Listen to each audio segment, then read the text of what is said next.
ভালো মানুষ, আমরাই আপনাকে ভুল বুঝেছি কুন্তলা। প্রমাণ প্রমাণ তো আমি পুলিশের কাছে গিয়ে সবটা বলবো কুন্তলা। অনুরাগের ছোঁয়া আজকের পর্ব ধারাবাহিকের শুরুতেই দীপাকে দেখানো হয় বাক্সবন্দি। সে পাশেই কারো আসার শব্দ পায়, তাই সাহায্যের জন্য ডাকে। সিন শিপট হয়।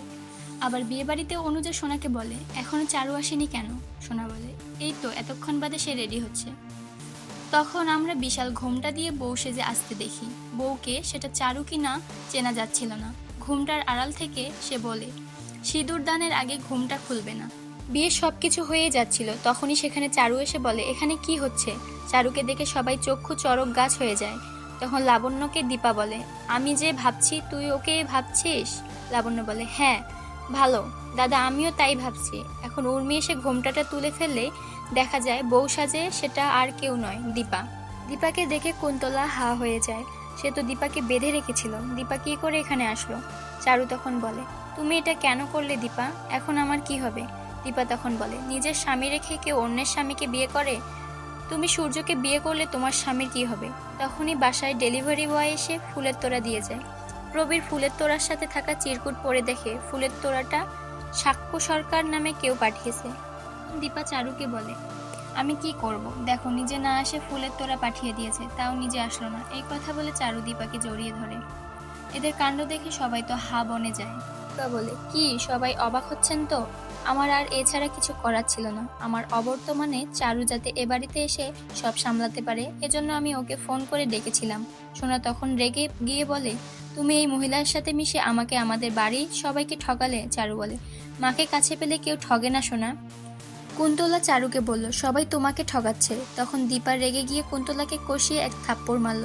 তারপর সবার উদ্দেশ্যে বলল, আমাকে বাক্সবন্দি করে রেখেছিল, চারুই আমাকে বাঁচিয়েছে। উর্মির কথা মানতে চায় না, উর্মিকে সমস্ত সত্য কথা বলতে বলে। তখন লাবণ্য কাঁদতে কাঁদতে বলে, তুমি ভালো মাকে কিডন্যাপ করবে বলে আমাকে জামা কিনে দিয়েছো, আর আমি ভাবছি তুমি আমাকে ভালোবাসো। প্রবীর জিজ্ঞেস করে, দীপা যা বলছে তা কি সত্য? তখন দীপা উত্তর দেয়, শুধু তাই না বাবা, ওরা দিনের পর দিন ডাক্তারবাবুকে ভুল ওষুধ খাইয়েছে। দীপা আরও বলে, রুডি আমাদের মধ্যেই আছে। কুন্তলা তখন বলে, আপনি যা খুশি তাই অভিযোগ করবেন আমার নামে, কিন্তু আমার মৃত ছেলেকে নিয়ে কিছু বলবেন না। আর তাছাড়া প্রমাণ কই আপনার কাছে? এখন চারু বলে, প্রমাণ তো আমি, তুমি যা যা বলেছ আমি সব রেকর্ড করে রেখে দিয়েছি, এগুলো আমি পুলিশকে দেব। কুন্তলা তখন পাশ থেকে একটা লাঠি উঠিয়ে দীপাকে মারতে চায়, কিন্তু পারে না। তারপর পালিয়ে যেতে চাইলে রূপা আর তার স্বামী পথ আটকে দেয়।